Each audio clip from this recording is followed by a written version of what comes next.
Hello दोस्तों।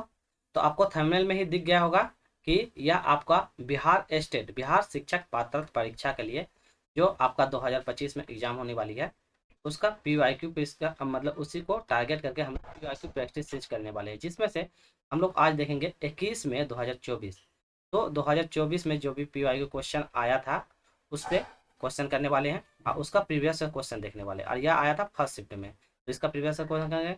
और यह आपका पेपर वन, याद है आप पेपर वन जो 9 to 10 के लिए तैयारी करते हैं, या पेपर टू जो उच्च माध्यमिक क्लास है 11 to 12 के लिए तैयारी करते हैं, तो पेपर वन और टू दोनों में ये काम आएगा। क्योंकि पेपर वन और 12 के लिए शिक्षण कला और मैथ रीजनिंग और एबीएस से इससे 30 क्वेश्चन और 20 क्वेश्चन ये वन और टू दोनों के लिए काम रहेगा। ठीक है, तो चलिए ज़्यादा लेट नहीं करते हैं, स्टार्ट करते हैं पहला प्रश्नों के साथ।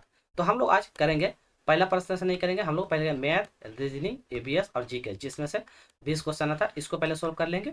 उसके बाद फिर 30 नंबर का जो क्वेश्चन है इसको सोल्व करेंगे। चलिए हम लोग 30 के बाद करें 31 से क्वेश्चन करेंगे। तो एक मिनट स्टार्ट होने वाली है। चलिए यहाँ से स्टार्ट होगा, 31 से क्वेश्चन करते हैं। पहला प्रश्न देखिए आप लोग। पहला प्रश्न में क्या बोलता है, होता है भारतीय स्वतंत्रता प्राप्ति के समय भारतीय राष्ट्रीय कांग्रेस के अध्यक्ष कौन थे, बताना है। जवाहरलाल नेहरू थे, सरदार वल्लभ भाई पटेल थे, महात्मा गांधी जी थे, जे कृपलानी थे। तो उस समय के जो अध्यक्ष थे कौन थे, जे कृपलानी। ठीक है, तो ऑप्शन नंबर डी हो जाएगा जे कृपलानी। जहाँ एक्सप्लेन होगा वहाँ एक्सप्लेन करेंगे और लिखते जाएंगे। भारत का सबसे छोटा वन्य राज्य मध्य प्रदेश, पंजाब, आंध्र प्रदेश या कर्नाटक। तो छोटा वन्य राज्य कौन सा है, तो नंबर बी। तो याद रखेगा क्यों कि ये सबसे छोटा है। और ये इससे क्वेश्चन थोड़ा सा इंपॉर्टेंट इसलिए बन जाता है क्योंकि सबसे ज़्यादा कृषि में सबसे ज़्यादा योगदान यहीं से पंजाब से ही ज़्यादा योगदान मिलता है। और इसका क्षेत्रफल कितना फैला हुआ है, तो ये याद रखिएगा 1837 वर्ग किलोमीटर। तो याद रखेगा वर्ग किलोमीटर तक यह क्षेत्रफल फैला हुआ है। चलिए नेक्स्ट नेक्स्ट क्वेश्चन करते हैं। इसमें बोलता है समाजवाद का लक्ष्य निम्न पर आधारित समाज की स्थापना करना है। उत्पादन के साधनों को निश्चित मात्रा में, उत्पादन के साधन पर राज्य का स्वामित्व, व्यक्तित्व, धन संचय और ऑप्शन में समानता सिद्धांत। बताइए तो इसका क्या है, इसमें राज्य का स्वामित्व स्थान की स्थापना करना, तो ऑप्शन नंबर बी इसका सही जवाब हो जाएगा। चलिए अगला क्वेश्चन करते हैं। नमक सत्याग्रह मतलब कि जो उसका विद्रोह हो रहा था उसी दौरान बिहार में नमक बनाने के अलावा लोगों ने किस कर का विरोध करने का सरकार का विरोध किया। तो आपको बताना है जब नमक आंदोलन चल रहा था उसी के दौरान बिहार के लोगों ने एक और भी अन्य मतलब चीज का विरोध किया। तो वो कौन सा था, चौकीदारी का विरोध किया था, विकास का विरोध किया, हाथी का विरोध किया गया, मलबा का विरोध किया था। बताना किसका विरोध किया था। तो सही आंसर ऑप्शन नंबर ए। तो उन्होंने चौकीदारी का विरोध किया था, इसलिए क्योंकि जब उस समय आंदोलन चल रहा था तो उनको क्या कहता, निगरानी के लिए उनको जगह जगह पे तैनात किया जाता, जिसमें से चौकीदारी के लिए उनको लिया जाता था। तो इसलिए क्या कहता, वहाँ के लोगों ने उसका विरोध कर दिया था। अगला है पर्यटन को बढ़ावा देने के लिए किस देश ने UNWTO के साथ साझेदारी किया था। अब उसका हस्ताक्षर भी किया था, बताना श्रीलंका, लाओस, म्यांमार या भारत। बताइए आप लोग। तो कौन, भारत। तो याद रखिएगा ऑप्शन नंबर डी हो जाएगा भारत। भारत उसके साथ सहयोग किया था। और यूएनटी क्या होता है, ये संयुक्त राष्ट्र विकास पर्यटन के लिए जो होता है उसके मतलब कि ये देखभाल करेगा। और इसका स्थापना हुआ था 1975 में। डेट याद रखिएगा 1975 में। कितना उसमें देश सहयोग था, तो 6 देश का सहयोग मिला था। तो ये भी याद रखिएगा 6 देशों का सहयोग से मिलकर स्थापना किया गया था। अगला है वह स्थान जहाँ हमें भोजन और खेल का स्टॉल मिलता था। हमें भोजन भी और खेल का स्टॉल मिलते हैं। तो आपको बताना है भोजन और खेल का स्टॉल जो मिलते हैं उसको हम क्या कहते हैं। सर्कस में मिलता है, मेला में मिलता है, मैनिकॉल हॉल में मिलता है या स्कूल में मिलता है। तो कहाँ पे हमें भोजन का भी और खेल का भी सामान कहाँ मिलता है, तो आप मेला गए होंगे तो मेला में देखे होंगे आपको खाने का भी सामान और खेलने का भी सारा व्यवस्था वहाँ पे मिल जाता है। ऑप्शन नंबर उसका सही हो जाएगा। देखिए इसमें क्या है, एक स्टेटमेंट दिया हुआ है। पहला स्टेटमेंट बोलता है व्यवसाय से आपको जीविका मिलता है। तो व्यवसाय से क्या है, मेरा जीवन उत्पादन होता है। दूसरा बोलता है पेशा और व्यवसाय का कार्य समान होता है। तो दोनों अलग अलग स्टेटमेंट है, आपको बताना है कौन सा सही है, या दोनों सही है या दोनों गलत है, केवल ए सही है केवल बी सही है, आपको बताना है। सही आंसर क्या होगा, इसमें पहला स्टेटमेंट सिर्फ सही होगा, तो केवल ए सही है, बाकी दूसरा जो है उसका साथ नहीं मेल खाता है, तो ऑप्शन नंबर बी गलत हो जाएगा। नेक्स्ट क्वेश्चन करते हैं 38। इसमें बोलता है निम्नलिखित में से कौन सा कथन गलत है। रतौंधी विटामिन ए की कमी से होता है, ठीक। विटामिन डी की कमी से हड्डियों और मांसपेशियों कमजोर हो जाते हैं। सौंदर्य विटामिन का नाम विटामिन ई को दिया गया है और प्लेगरा विटामिन B1 की कमी से होता है। आपको बताना कौन सा गलत है, गलत पे आप लोग ध्यान दीजिएगा, बताइए गलत कौन सा होगा। सही आंसर हो जाएगा ऑप्शन नंबर डी। तो ऑप्शन नंबर डी जो है विटामिन B1 की कमी से नहीं होता, इसका गलत हो जाएगा, B3 की कमी से होता है प्लेगरा रोग, तो याद रखिएगा। रतौंधी की कमी से विटामिन ए, जो विटामिन ए की कमी का था, तो ये भी इंपॉर्टेंट याद रखिएगा। विटामिन डी के हड्डी जो मांसपेशियां जो बच्चों में क्या होता है हड्डी रिकेट्स जो रोग हो जाता है, तो यही इसी के कारण हो जाता है। और सौंदर्य यदि आपका मतलब सौंदर्य के लिए तो विटामिन ई, याद रखिएगा सौंदर्य के लिए विटामिन ई का इस्तेमाल करते हैं। चलिए कुछ कुछ जैसे विटामिन है, जैसे विटामिन सी, विटामिन सी का क्या स्कर्वी नामक रोग होता है, तो याद रखें स्कर्वी नामक रोग जो दांतों से क्या ब्लड निकलता है, जिसको मसूर फूल जाता है, तो ये सब जो है इंपॉर्टेंट है। विटामिन के से होता है रक्त में थक्का जमना, तो ये भी आते हैं। के से क्या होता है रक्त में जो थक्का नहीं जमता है, तो रक्त में थक्का जमने वाला काम हो जाता है। विटामिन ई, विटामिन ई का क्या काम है, विटामिन ई का काम जिसका जनन क्षमता, जनन क्षमता जो हो जाता है महिला में प्रॉब्लम होता है जिसके कारण बेबी नहीं होता है, तो विटामिन ई की कमी के कारण होता है। चलिए अगला क्वेश्चन करते हैं। भूमि के एक टुकड़े से पूर्व नियोजित क्रम विभिन्न फसल उगाना कहता था। तो एक टुकड़े में विभिन्न फसल को उगाने को हम लोग क्या कहते हैं, फसल चक्र, फसल चक्र या बदलकर फसल चक्र लगाना, फसल संयोजन या फसल उत्पादन। ये जितने भी है ये सारा पीओ क्वेश्चन है, तो एग्जाम से जाने से पहले आप लोग पीओ क्वेश्चन को जरूर अच्छे से लगाइएगा ताकि आपको पता चलेगा कि क्वेश्चन का लेवल क्या रहेगा। तो क्या फसल चक्र को हम लोग क्या कहते हैं, बदल के लगाते हैं, तो ऑप्शन नंबर बी इसका सही जवाब हो जाएगा। इसमें क्या होता है फसल चक्र के दौरान में क्या करते हैं, भारत में 3 प्रकार का फसल किया जाता है, मतलब कि अलग अलग समय में 3 3 समय में। जैसे कि पहला फसल जो चक्र मानते हैं जुलाई से लेकर अक्टूबर तक मनाया जाता है। फिर उसके बाद जो रबी फसल अक्टूबर से नवंबर तक, रबी फसल जो होता है, रबी फसल क्या ठंडा समय में, तो अक्टूबर से लेकर नवंबर तक। तो ये याद रखिएगा एग्जाम में पूछा जाता है, ठीक है, लिख दे रहे हैं रबी फसल। एक होता है जायद फसल, तो 3 प्रकार का फसल होता है, जायद फसल, एक होता है खारिफ फसल, ठीक है, खारिफ फसल। तो 3 खारिफ फसल जो गर्मी के टाइम में उगाया जाता है, तो खारिफ फसल।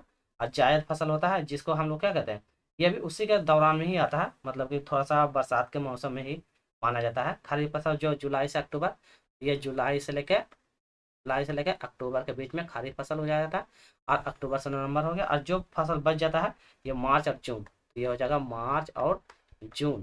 तो मार्च और जून के बीच में जायद फसल को उगाया जाता है, तो ये भी आप लोग सीक्वेंस याद रखिएगा, एग्जाम में क्वेश्चन बनता है इससे, ठीक है। चलिए अगला क्वेश्चन करते हैं। भारत को कितने पिन में बांटा गया था, भारत को कितने पिन कोड में बांटा गया है, 6 7 8 या 10, चलिए बताइए। भारत को कितना 8 पिन कोड के जोन में बांटा गया, तो ऑप्शन नंबर सी हो जाएगा 8 पिन कोड के जोन में बांटा गया।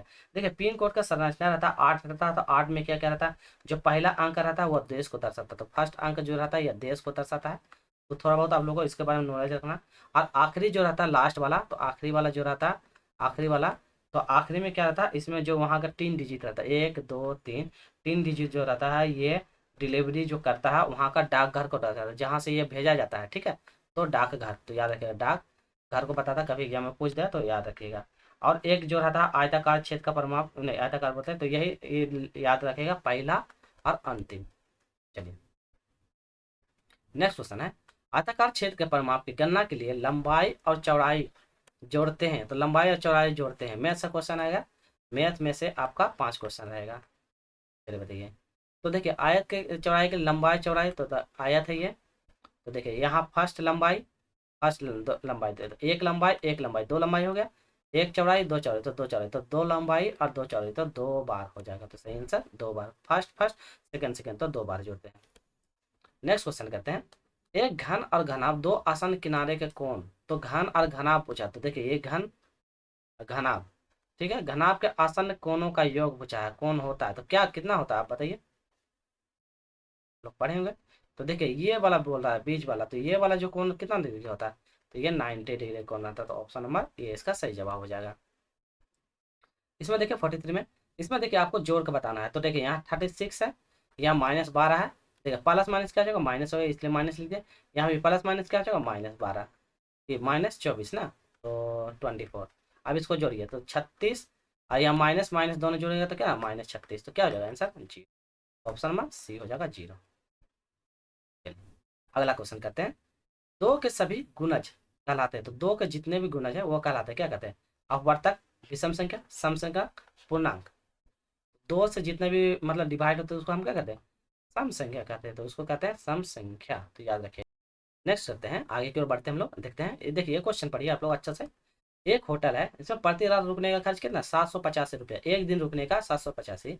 तो होटल में जब चेकआउट करता है, मतलब कि जब जाने का समय रहता है, तो आदमी कितना 3140 रुपये पे करता है। तो 3140 रुपये पे करता है कितना दिन में, एक दिन में। तो 785 से हम डिवाइड कर देंगे, वैल्यू निकल जाएगा।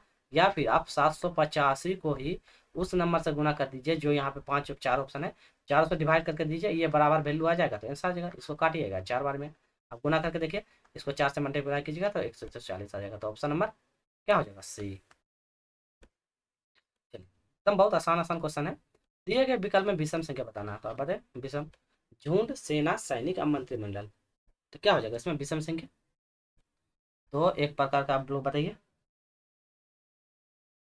चलिए, तो हम लोग सही आंसर की ओर बढ़ते हैं, और इसमें क्या हो जाएगा, तो एक प्रकार का सैनिक, सैनिक जो होता है क्या होता है, ये अलग होता है, जैसे झुंड में रहता है। सेना भी एक प्रकार झुंड में रहता है। मंत्रिमंडल, मंत्रिमंडल विधायक का जो भी होता है, विधायक सब मिलकर क्या करता है, मंत्रिमंडल करता है। तो ये सब मिक्स है, बाकी वो अलग है। अगला क्वेश्चन देखिए, ये क्वेश्चन पढ़िए अच्छे से।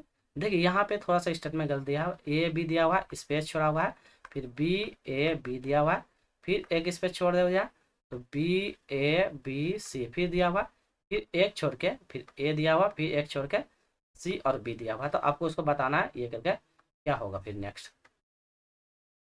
तो देखिए इसमें कितना टोटल काउंट कीजिए, 1 2 3 4 5 6 7 8 9 10 11 12, तो टोटल कितना है 12। अब 12 को तो आप कितना बार में डिवाइड करते हैं, 3 बार में या 4 बार में, अलग अलग। तो हम चार चार का पेयर लेते हैं, 1 2 3 4, 4 बार में, 1 2 3 4, चार चार पेयर लेंगे, एक 1 2 3 4 यहाँ लेंगे, और 1 2 3 4। अब देखिए यहाँ पे डिवाइड मिलाने की कोशिश कीजिए, ठीक है। देखिए ए बी बी, तो ए बी, बी के बाद क्या है, बी के बाद कुछ नहीं पता चल रहा, तो देखिए बी के बाद ए है यहाँ पे, तो हम यहाँ पे ए रख देंगे, ठीक है। A B A B, A B A B, फिर ए बी, फिर ए बी फिर सी आ गया, तो ए बी, तो यहाँ पे बी हो जाएगा, और फिर बी हो जाएगा। तो क्या है, डबल ए डबल बी, तो कहाँ पे है ए बी, अच्छा ए बी सी बी है ना, हाँ ए बी सी बी है ना, A B C B, A B C B, अच्छा सी बी होगा। फिर उसके बाद देखिए ए, देखिए यहाँ पे ए बी सी बी, फिर है ए बी सी बी करके, तो ऑप्शन नंबर बी हो जाएगा, तो ए बी सी बी करके आंसर होगा, ठीक है। चलिए अगला क्वेश्चन देखिए, इसमें क्या है, सन, एस यू एन, सन को हम लिख रहे एच एफ एम। आप वीडियो पॉज करके बनाने की कोशिश कीजिएगा, तो अर्थ को क्या लिखते हैं, देखिए क्या है, एन का अपोजिट में है, कलर चेंज करके आपको बता रहे हैं। देखिए इसमें क्या है, देखिए एन का अपोजिट क्या था, एम, एफ का अपोजिट फन, और एच का अपोजिट हाई स्कूल। याद करने का तरीका, यदि ये वाला वीडियो नहीं देखे हैं तो आप देख लीजिएगा, ये वाला 5 मिनट का वीडियो है, जिसमें से आपको 2 क्वेश्चन आराम से बन जाएगा। तो ई का अपोजिट क्या था, ई का अपोजिट भी, ए का अपोजिट क्या था, ए का अपोजिट जेड, आर का अपोजिट इंडियन रेलवे, तो इंडियन रेलवे याद करने का, जी से जी टी रोड, तो जी टी रोड, एस से हाई स्कूल।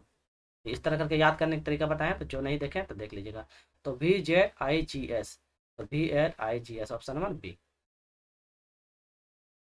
अगला क्वेश्चन है, जीव मनुष्य ग्रह के बीच संबंध बताना। तो देखिए जीव है, मनुष्य और ग्रह, यहाँ पे आपको स्टेटमेंट बनाना होगा ABCD करके, हम आपको बना दे रहे हैं, ठीक है, छूट गया है तो उसको आपको बना दे रहे हैं, आप उसको बनाने की कोशिश कीजिएगा, ठीक है, 1 मिनट टाइम दीजिएगा। चलिए देखिए आपके पास ये दिख रहा होगा, आपको एक बार अच्छा से समझा दें। देखिए यहाँ पे 4 ऑप्शन है, एक है, दो है, थर्ड है और 4 है। तो आपको इसमें बताना है जीव, मनुष्य और ग्रह, तो जीव, मनुष्य और ग्रह के बीच में डिफ्रेंशन बताना है।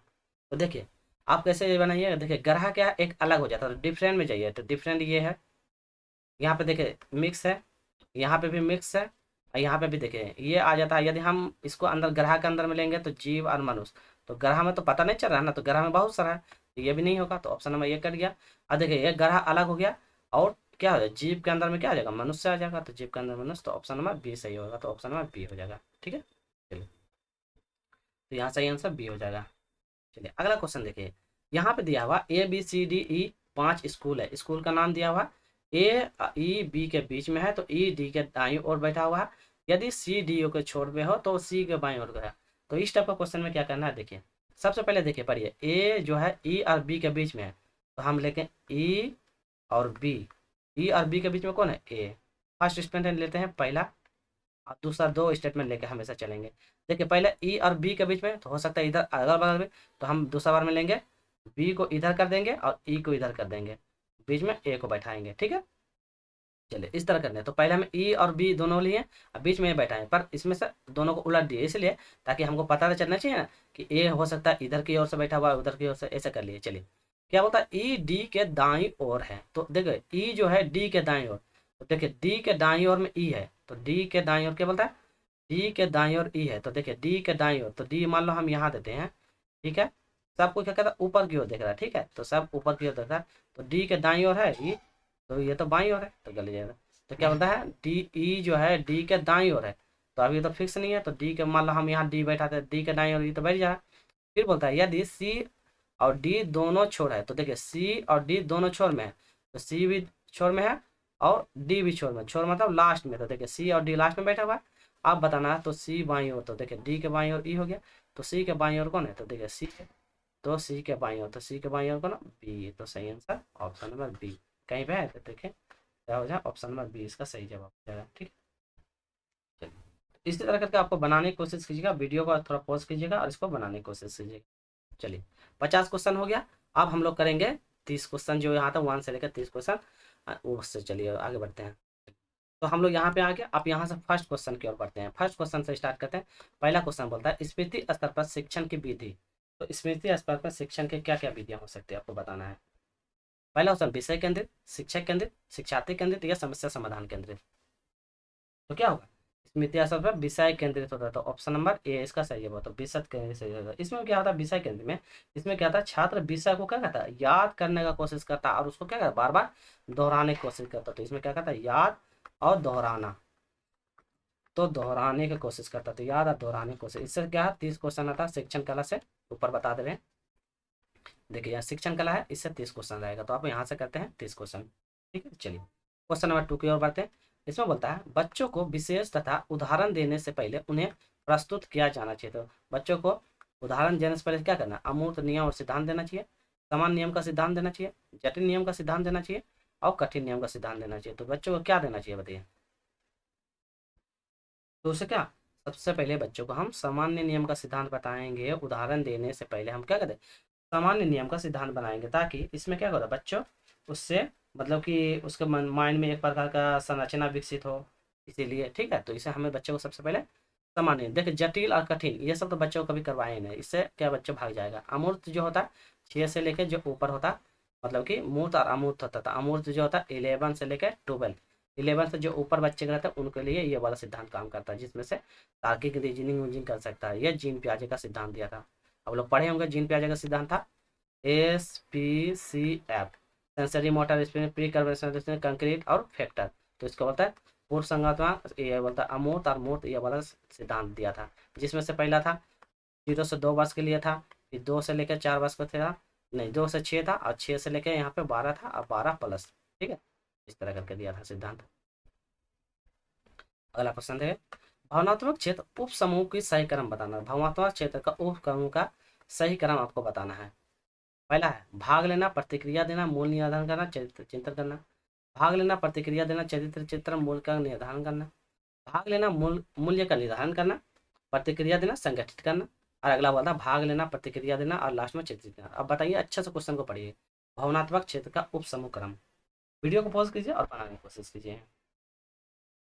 चलिए, तो क्या होगा, भाग लेना, प्रतिक्रिया देना, तो क्या कहाँ पे है, भाग लेना और प्रतिक्रिया देना। फिर उसके बाद क्या करना, प्रतिक्रिया देगा, प्रतिक्रिया देने के दौरान फिर क्या करता है, संगठित करेगा और चरित्र का नियंत्रण करेगा। तो संगठित और चरित्र का नियंत्रण, तो भाग लेना और मतलब प्रतिक्रिया देना, तो भाग लेना प्रतिक्रिया की देना कहाँ, ऑप्शन नंबर डी पे है। तो कहाँ पे, ऑप्शन नंबर डी, ध्यान रखिएगा। चलिए अब इसके बारे में थोड़ा सा हम लोग डिस्कस कर लें क्या, भाग लेना ये सब क्या होता है, कि छोड़ दें। चलिए बाद में हम लोग डिस्कस करेंगे, इस पर अभी टाइम उतना नहीं है, हम लोग को थोड़ा फास्ट करना है। चलिए नेक्स्ट क्वेश्चन है, मनो शरीर क्रियात्मक से डोमोन स्पेशन द्वारा वर्गीकृत किया गया था, कब दिया गया था। तो ये तो आपको डेट याद करना पड़ेगा। तो साइकोमोटर डिफिनेशन कब दिया था, ये 1972 में दिया, तो याद रखिएगा 1972। नेक्स्ट क्वेश्चन करते हैं, जहाँ डिटेल रहेगा वो एक्सप्लेन करेंगे। समस्या समाधान विधि है, एक शिक्षक नियंत्रण केंद्रित, तकनीकी स्कूल और प्रशिक्षण महाविद्यालय में उपयोग किया जाना, विद्यार्थियों को वास्तविक समस्या को रूबरू कराकर उन्हें हल करने और अवसर देकर उनके दिमाग को प्रशिक्षित करना, जिसका उपयोग निचले कक्षाओं को पढ़ाने के लिए किया जाता है। बताइए, तो समस्या समाधान विधि बहुत अच्छा क्वेश्चन है ये। तो क्या कहते हैं इसमें, कहते हैं समस्या समाधान विधि में हम क्या करते हैं, बच्चों को वास्तविक समस्या को रूबरू करवाएंगे और उन्हें हल करने का अवसर देंगे और स्वतंत्रता देकर उनके दिमाग को क्या करें, प्रशिक्षित करने का काम करेंगे। अगला है पर्यावरण शिक्षा समस्या समाधान विधि के गुण। पर्यावरण शिक्षण समस्या समाधान विधि के क्या गुण होते हैं? लक्ष्यमुख होना चाहिए, रचनात्मक होना चाहिए, चयनात्मक होना चाहिए, ये ऑप्शन नंबर सी। लक्ष्यमुख क्या होता है, ये मतलब कि जो होता है महारत हासिल करना, वो वाला क्वेश्चन। बताइए, तो हम लोग क्या करेंगे इसमें, बच्चों को सारा का सारा, तो हम क्या करें, बच्चों को लक्ष्यमुख भी कराएंगे, रचनात्मक भी और चयनात्मक भी करने का काम करेंगे। तो ओवरऑल इसमें दृष्टिकोण हम बच्चों पे ध्यान देंगे और उनको इसीलिए ध्यान देंगे क्योंकि, चलिए इसके बारे में बताते हैं। लक्ष्यमुख विधि होता क्या, थोड़ा थोड़ा बता देते हैं क्योंकि इंपॉर्टेंट है। देखिए इस विधि में क्या कहता है, बच्चों को विशिष्ट उद्देश्य को ध्यान में रख के हम लोग क्या करते हैं, समस्या समाधान करने पे ध्यान देते हैं। इसमें समस्या को समाधान करने पे ध्यान देते हैं, याद रखिएगा, समाधान करने पे ध्यान देते हैं।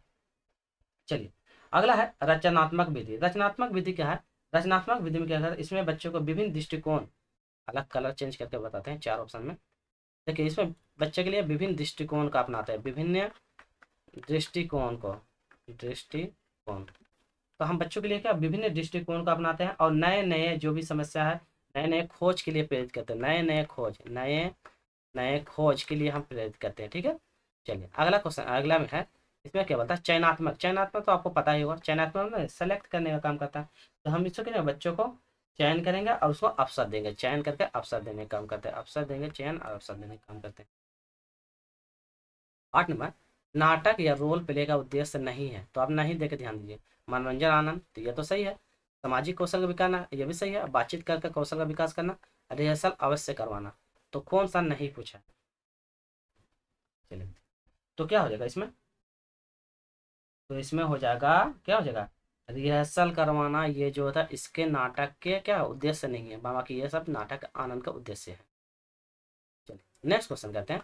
समय सीमा के आधार पर पाठ योजना कितने प्रकार का होता है, तो पाठ योजना कितने प्रकार का ये पूछा गया है, 2, 3, 4, 5। तो आप लोग पाठ योजना पढ़े होंगे, लेसन प्लान जो आप लोग पढ़े होंगे, बीएड आप लोग किए होंगे, लेसन प्लान जो बनाए होंगे, तो कितने प्रकार का होता है, तो कितने, 3 प्रकार के होते हैं। आप लोग बताइए कौन कौन प्रकार हो सकता है, बता देते हैं। एक होता है दैनिक पाठ योजना, दैनिक पाठ योजना एक होता है, पहला हो गया। दूसरा हो जाएगा साप्ताहिक, साप्ताहिक पाठ योजना, पाठ योजना डैश कर दे रहे हैं। और एक होता है मासिक, ठीक है, तो मासिक पाठ योजना होता है। दैनिक मतलब क्या होता है, हम डेली दिनचर्या पे डेली आज पढ़ाएंगे तो उसका लेसन बना दे। साप्ताहिक मतलब हम क्या करते हैं, सप्ताह के लिए बनाएंगे, ठीक है। और एक होता है महीना, ओवरऑल महीना में पढ़ाएं, उसका ओवरऑल हम लोग एक महीने का जितना भी होता है उसको करते हैं, तो ये याद रखिएगा, इंपॉर्टेंट है। इस प्रकार की पाठ्य योजना एक सरल और सटीक होता था। आपको बताना पाठ्य योजना से क्वेश्चन दे दिया, तो कौन सा पाठ्य योजना होता है जिसमें से हम क्या करें, सरल भी होता है और सटीक होता है। दैनिक पाठ्य योजना है, साप्ताहिक पाठ्य योजना, अनुक्रम पाठ्य योजना या मासिक पाठ्य योजना है, कौन सा पाठ्य योजना।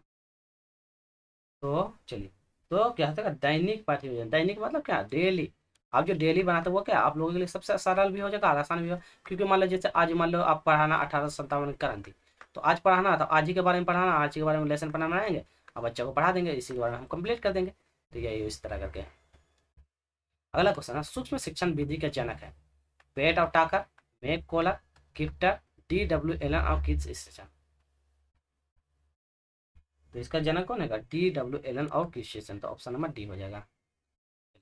नेक्स्ट क्वेश्चन करते हैं, सूक्ष्म शिक्षण का प्रथम पद कौन सा है, मॉडल पास पुस्तक, चित्र कौशल सर जी, सूक्ष्म शिक्षण का सैद्धांतिक ज्ञान और सूक्ष्म शिक्षण का योजना तैयार करना। जल्दी जल्दी बताने की कोशिश कीजिए, फिर हम लोग आगे को बात। तो सूक्ष्म शिक्षण पद विधि का क्या होता है, सूक्ष्म शिक्षण पाठ का योजना का तैयार करना, तो पाठ योजना को हम लोग तैयार करने का काम करते हैं, तो ऑप्शन नंबर इसका डी हो जाएगा। नेक्स्ट है, शिक्षण की योजना के बारे में कौन सा कथन सत्य नहीं है। बताइए, शिक्षण विषय वस्तु की जानकारी होनी चाहिए, सही है। अगला है, शिक्षक कक्षा में आक्रामक हो जाते हैं, तो छात्रों को नियमित रूप से सार्थक फीडबैक प्रदान करने का तरीका का योजना बनाना। आप पाठ्य पुस्तक लेखों प्रतिक्रिया आदि निर्णय लें और आदेश दें जिनकी आवश्यकता होगी, तो आपको बताना इसका सही आंसर। तो शिक्षण योजना के बारे में कौन सा कथन सत्य पूछा है, तो क्या शिक्षण योजना के दौरान में क्या आप टीचर को देखेंगे कभी आक्रामक हो जाएगा, आक्रामक मतलब क्या, युद्ध मार पीट, ऐसा तो नहीं होता है। बाकी ये सब होता है, ये सब होता है, तो इसमें बोला सत्य नहीं है, तो यही वाला सत्य नहीं है, बाकी सब सत्य है। अगला क्वेश्चन करते हैं, कौन सा शिक्षण सिद्धांत शिक्षार्थियों की सक्रिय भागीदारी के लिए समर्थन प्रदान करता है, आंतरिक प्रेरणा के साथ साथ अंतक्रियात्मक और सेटिंग सीखने का प्रतिक्रिया का आधार है। वाटसन एवं आर स्किनर एवं कुर्बान का सिद्धांत, वाइगोस्की का रचनात्मक सिद्धांत, कोहलबा का अंतर्विद्या। तो आप यह क्वेश्चन को पढ़िए, ये बराबर आंतरिक और क्रियात्मक सेटिंग को, तो आंतरिक प्रेरणा पर ध्यान देता है। तो वाइगोस्की ने बताया था, ले वाइगोस्की का आप लोग पढ़े होंगे, क्या कहता है एम को ओ, क्या था मोन डेवलपमेंट और स्कार फोल्डिंग, तो आप लोग पढ़ेंगे स्कार फोल्डिंग, जो क्या था आंतरिक, जैसे बच्चा सीख रहा है, सीखने के दौरान क्या था बच्चों को थोड़ा सा क्या उसमें हेल्प कर देने पर क्या कहता है वो और आगे की ओर बढ़ता है, तो यही सिद्धांत दिया था, उसी के बारे में क्वेश्चन पूछा है। पर्यवेक्षण का शाब्दिक अर्थ बताना है, श्रेष्ठ और ज्ञान और शक्ति, बेहतर ज्ञान और सेवा, बेहतर प्रयास और सेवा, उपरोक्त में से कोई नहीं बता, क्या होगा। तो इसका क्या होगा, बाल विकास शिक्षण शास्त्र का पर्यवेक्षण में शाब्दिक अर्थ क्या होता है, श्रेष्ठ ज्ञान और शक्ति का उपयोग करना, तो बाल विकास में श्रेष्ठ ज्ञान और शक्ति का सबसे ज्यादा उपयोग करना यही होना होता है। अगला है, निम्नलिखित में से कौन सा उपयोगकर्ता अध्ययन की अप्रत्यक्ष विधि है, तो अप्रत्यक्ष इनडायरेक्ट में है, प्रश्नावली, पुस्तक पुस्तकालय अभिलेखों का विश्लेषण, गतिविधि से अनुसंधान या डायरी, तो अप्रत्यक्ष रूप से पूछा गया डायरेक्ट, तो कौन सा विधि हो जाएगा, तो अप्रत्यक्ष विधि क्या होता हो जाएगा जिसमें से हम पुस्तकालय अभिलेख और विश्लेषण पर अत्यक्ष विधि माना जाता है, तो पुस्तकालय अभिलेख और विश्लेषण जो है अप्रत्यक्ष विधि पर, हमारे प्रश्नावली, गतिविधि अनुसंधान और डायरी, ये सब हम लोग डायरेक्ट मानते हैं। अगला क्वेश्चन है, पुरुष और महिलाओं की भूमिका का निर्धारण समाज करता है, तो कौन करता है, समाज करता है, तो यह कथन बताया कौन दिया था, लैंगिक और अंतर्निहित आवरण से पता चलता है, लैंगिक एवं आनुवंशिक प्रतिभा से पता चलता है, लैंगिक तथा अंतर्ज्ञानी आवरण से पता चलता है, लैंगिक तथा सामाजिक आवरण से पता चलता है। बताइए कैसे पता चलता है कि ये पुरुष और महिला का, पुरुष का काम ये है, महिला का काम ये है, पुरुष का काम होता है मतलब पढ़ाई वढ़ाई नौकरी करना, महिला का काम है चूल्हा बर्तन धोना, तो ये सब समान ये कहता है, तो हम कैसे पता करते हैं, मतलब कैसे जानते हैं, तो क्या लैंगिकता से तो हमको पता चलता है, और उनके सामाजिक आवरण, समाज में रहन सहन, जैसे कि मान लो ये रूम है, तो क्या कहते हैं यहाँ लेडीज के लिए अलग बाथरूम, जेंट्स के लिए, उनके सामाजिक जो तौर तरीके रहन सहन जो होता है उससे हम लोग उनका व्यवहार या आवरण का पता चलता है। अगला क्वेश्चन है, एक शिक्षक वह होता है जो पूरे दिन से अपने पेशे के प्रति समर्पित और खाली जगह होता है, ठीक ना। चलिए अब लोग बताइए क्या होगा इसका सही है, तो पेशे के प्रति ईमानदार और समर्पित, तो इसमें ईमानदार, अच्छा ऑप्शन नहीं बोले ना, तो अच्छा ऑप्शन यहाँ पे बिना आना ये है, तो ऑप्शन नंबर इसका सी हो जाएगा, ईमानदार। चलिए अगला क्वेश्चन करते हैं, एक शिक्षक की समाज के प्रति पथ, मतलब पथ पर ले जा सकता है क्योंकि तो शिक्षक समाज को प्रगति के पथ पर ले जा सकता है क्योंकि समाज के प्रति समर्पित है, इसीलिए वह एक सामाजिक प्राणी है, इसीलिए वह देश भावी नागरिक का सही राह दिखा सकता है, इसलिए वह अपने बारे में कम और समाज के बारे में अधिक सोचता है, इसलिए बताइए वो शिक्षक का ही ऐसा है जो क्या कहता है सभी को सही रोल दिखाता है, तो क्या करता है बताइए, तो पथ पे ले जाने का काम करता है, तो ये क्या कहता है सामाजिक प्राणी है जो क्या था मतलब कि सभी को क्या सही राह दिखाने का काम करता है, तो ऑप्शन नंबर देश के नागरिक की सही राह दिखाने का काम करता है, तो ऑप्शन नंबर यही सही हो जाएगा।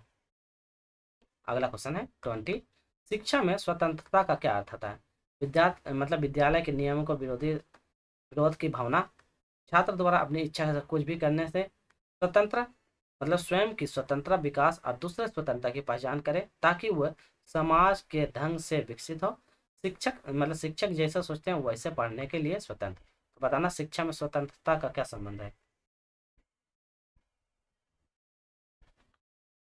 स्वयं के स्वतंत्र विकास और दूसरों को स्वतंत्रता की पहचान के लिए समान रूप से विकसित करना, तो ऑप्शन नंबर सी सही जवाब हो जाएगा। मूल्यांकन आप लोग पढ़ेंगे इवैल्यूएशन, जो सीखने की प्रगति का अनुश्रवण करता है, क्या है प्लेसमेंट्स का मूल्यांकन, रचनात्मक का मूल्यांकन, नैदानिक मूल्यांकन, ये योगात्मक मूल्यांकन, बताइए आप लोग सही जवाब। तो नैदानिक मूल्यांकन जो होता है प्रगति का अनुश्रवण करता है, तो नैदानिक मूल्यांकन जो होता है उसको अनुश्रवण करता है, तो याद रखिएगा इंपॉर्टेंट क्वेश्चन है। जैसे मूल्यांकन का दौरान क्या कहते हैं बच्चों में सबसे पहले हम खामियां देखते हैं, खामियां देखने के बाद क्या कहते हैं उसको तुरंत क्या कहते हैं खामियां के दौरान उस पर ध्यान देंगे, उसके बाद फिर नैदान करके फिर उसका मूल्यांकन किया जाता है। क्वेश्चन नंबर 22, संख्यात्मक मानों की व्याख्या को कहते हैं। तो संख्यात्मक मान को व्याख्या क्या करते हैं? टेस्ट, मापन, आकलन या मूल्यांकन। तो संख्यात्मक मानों की व्याख्या को हम लोग क्या कहते हैं? मापन कहते हैं। तो मापन ऑप्शन नंबर बी हो जाएगा, मापन कहते हैं। चलिए, कौन सा आकलन तकनीकी छात्रों के उपलब्धि को उनकी प्रगति और विकास के सापेक्ष को मापने पर केंद्रित है? तो उनकी उपलब्धि की प्रगति और विकास को मापने के लिए रचनात्मक आकलन, योगात्मक आकलन, नैदात्मिक आकलन और मापदंड आकलन। बहुत इंपॉर्टेंट है, क्वेश्चन को ध्यान से पढ़िए आप लोग। तो क्या होता है? बच्चों के उनकी खुद की प्रगति और खुद के विकास को मापता है। तो मापदंड के संदर्भिक आकलन, तो क्या कहता है? मापदंड के संदर्भिक आकलन क्या होता है? बच्चों को खुद की प्रगति और उनके विकास को दिखाता है। ठीक है, एक दूसरे से तुलना करके। ठीक है, तो मतलब कि ये अपने आप से करता है। ठीक है, वो खुद से अपने आप से करता है। एक शिक्षार्थी का विकास किससे जुड़ा हुआ है? प्रभावी विकास से, संज्ञानात्मक विकास से, संज्ञानात्मक विकास से या संवेदी पेशीय विकास से? तो सही आंसर क्या हो जाएगा? संज्ञानात्मक विकास। तो सही आंसर ऑप्शन नंबर बी। तो शिक्षार्थी का विकास कैसे? संज्ञानात्मक कंज्यूनेटिव थिंकिंग से उसका जुड़ा हुआ, जिसमें से बच्चा क्या कहता है? अपनी समस्याओं को समझाना, सुलझाना, अर्जित करना और अपनी क्षमताओं का करना, सबसे ज़्यादा से ज़्यादा विकास करना, यही होता है इसके अंतर्गत में। अगला है 25 नंबर क्वेश्चन। कक्षा में बच्चे क्या पढ़ता है, इसका निर्णय किसके द्वारा किया जाता है? प्रधानाचार्य, माता पिता, शिक्षक या बच्चा के द्वारा? तो क्या पढ़ता है बच्चा, कैसे सीख रहा है, तो उसका निर्धारण कौन करता है? तो शिक्षक करता है। शिक्षक ही ना जानेगा हाँ क्या बच्चा में कमी है, बच्चा कितना सीखा, बच्चे में क्या कमी है, उसको क्या करना चाहिए, कैसे सुधार करना चाहिए, तो सारा शिक्षक को पता रहता है। छात्रों को पढ़ाई के लिए प्रेरित करने हेतु निम्नलिखित में कौन सी जानकारी महत्वपूर्ण है? सीखने की शैली, व्यक्तित्व, सामाजिक संस्कृति के पृष्ठभूमि या सभी? बताइए। तो हम लोग क्या कहते हैं? बच्चों के लिए सीखने की शैली प्रोवाइड करते हैं, व्यक्तित्व, उनकी पर्सनैलिटी क्या होता है, सामाजिक संस्कृति के पृष्ठभूमि। तो ऑप्शन नंबर इसका डी सही जवाब हो जाएगा, सारा का सारा जानकारी आवश्यक है। क्वेश्चन नंबर 27, कौन सा विषय अपने पर्यावरण को बदलने में मनुष्य की भूमिका को समझाने का प्रयास करता है? मनुष्य की भूमिका को समझाने में जीव विज्ञान, भूगोल, इतिहास या राजनीतिक विज्ञान? तो क्या कहता है? उनके जीवन को बदलना और उनकी भूमिका को समझाने का काम करता है भूगोल। जियोग्राफी आप पढ़िएगा तो ये सारा सारा चीज आपको जान जाइएगा। क्वेश्चन नंबर अगला पढ़िए। आप एक ऐसे शिक्षक हैं जो मानते हैं कि छात्र क्या स्वाभाविक रूप से जिज्ञासु है। बच्चा कहता है स्वाभाविक रूप से जिज्ञासु होता है। सीखने को प्रोत्साहित करने का सबसे अच्छा तरीका क्या कहता है? बच्चों अपने आप खोज करके सीखता है। तो ऐसे छात्र को सिखाने के लिए खाली जगह प्रोत्साहित करने के लिए अत्यधिक प्रयोगना संभावना है। क्या है? प्रतियोगिता कम करवाना, बाह्य प्रेरणा कराना, बच्चे को नकल करवाना या आंतरिक रूप से प्रेरणा। तो ऐसे बच्चे क्या होते हैं? मतलब बताइए, ऐसे बच्चे मतलब कि आपको किस तरफ से, मतलब वो किसमें क्या चीज रहती है, कौन सा गुण रहता है, ये पूछा गया है। तो देखिए बच्चा क्या जिज्ञासु है, आपका क्या आत्म खोज करना मतलब खुद से खोज करना, तो ये आंतरिक रूप से प्रभावित है, तो आंतरिक रूप से वो प्रेरणा है। तो ऑप्शन नंबर डी हो जाएगा। क्वेश्चन में 29 और एक क्वेश्चन है, चौक या बोर्ड एक प्रकार का शिक्षण सामग्री है। तो चौक बोर्ड क्या है? दृश्य श्रव्य सामग्री, दृश्य सामग्री, प्रशिक्षित सामग्री या श्रव्य? इसमें आपको 90% बच्चा गलत देगा। अब ध्यान से पढ़िएगा, अब हम बता रहे हैं 90% गलत देगा इसका। क्वेश्चन को अच्छे से पढ़िए, अब बताइए ध्यान से पढ़िए। तो ये चौक और बोर्ड के दोनों के बारे में पूछा है, इसलिए क्वेश्चन को ध्यान से सुनिए। तो एक प्रकार क्या है? सिर्फ दृश्य सामग्री है। तो ऑप्शन नंबर दृश्य सामग्री। बहुत लोग दृश्य सामग्री दोनों दिया होगा, और इसका सही आंसर ऑप्शन नंबर दृश्य होगा। देखिए दृश्य श्रव्य सामग्री क्या होता है? जिसमें से हमको क्या देखने के दौरान, जैसे टीवी टीवी है तो टीवी में हम देखने को भी मिलता है और इस टीवी से आवाज भी निकलता है, वो दृश्य श्रव्य सामग्री होता है। ठीक है, दृश्य में क्या कहता है? सिर्फ हम क्या कहते हैं बोर्ड, या चौक का बोर्ड, तो चौक से दोबारा सिर्फ लिख रहे थे, इसमें तो कोई आवाज तो नहीं आ रहा है, बाद में बोर्ड में कोई आवाज लगा हुआ तो नहीं है, तो यह सिर्फ एक प्रकार दृश्य सामग्री है। प्रक्षेपित क्या होता है? प्रक्षेपित में होता है कि वह सामग्री जिसमें क्या कहता है प्रोजेक्टर या दीवार पर दिखाई जाती है, जैसे स्लाइड या प्रोजेक्शन के द्वारा। तो यह होता है प्रोजेक्टर द्वारा जो होता है प्रक्षेपित होता है। असरब में जैसे ऑडियो ऑडियो टेप वगैरह होता है, मोबाइल होता है, तो इसमें क्या क्या सुनाया जाता है। तो ऑप्शन नंबर बी सही है। वो आज का अंतिम प्रश्न कर लेते हैं। एक ईवीएस, तो ईवीएस शिक्षक के रूप में यदि आप कक्षा में मिट्टी के विषय को पढ़ाने का निर्णय लेते हैं तो किस प्रकार की शिक्षक सहायक सामग्री विषय को पढ़ाने में सबसे अधिक साबित होगा? विभिन्न मिट्टियों के नमूने, विभिन्न मिट्टी के वीडियो, एक फार्म हाउस का दौरा और एक विभिन्न मिट्टी के पात्र से भरा हुआ। तो बताइए कौन सा सही आंसर होगा? ईवीएस का क्वेश्चन भी रहेगा, अंतिम प्रश्न है। तो क्या करें? विभिन्न मिट्टी के नमूनों सहायता विषय को पढ़ाने में अधिक सहायता साबित होगा। तो विभिन्न मिट्टी के नमूने, तो विभिन्न मिट्टी के नमूने, तो ऑप्शन नंबर क्या होगा? Option number A. हम क्या कहते हैं, बच्चों को विभिन्न मिट्टी लाएंगे, अलग अलग प्रकार का मिट्टी के नमूने दिखाएंगे बच्चा को, उसके द्वारा सहायक होगा। तो आज का वीडियो यहीं पे रखेंगे, ठीक है। वीडियो आप कैसी लगी, अच्छी लगी, खराब लगी, वो सारा भी आप बताइएगा लाइन बाय लाइन। वीडियो अच्छी लगी होगा तो लाइक कीजिएगा, शेयर कीजिएगा, और जो नए चैनल पर सब्सक्राइब जरूर कर लीजिएगा, ताकि हम इसी तरह का आपको बिहार स्टेट से संबंधित पहले सारा PYQ करवा देंगे, और एग्जाम से पहले आपको 20 से 30 प्रैक्टिस सेट करवा देंगे, ताकि एग्जाम में आपको बाहर से कहीं नहीं पढ़ना होगा, इसी चैनल पर सारा कवर हो जाएगा। तो जरूर आप लोग PYQ क्वेश्चन देखिए। फिर मिलते हैं नेक्स्ट वीडियो में, टेक केयर, बाय बाय।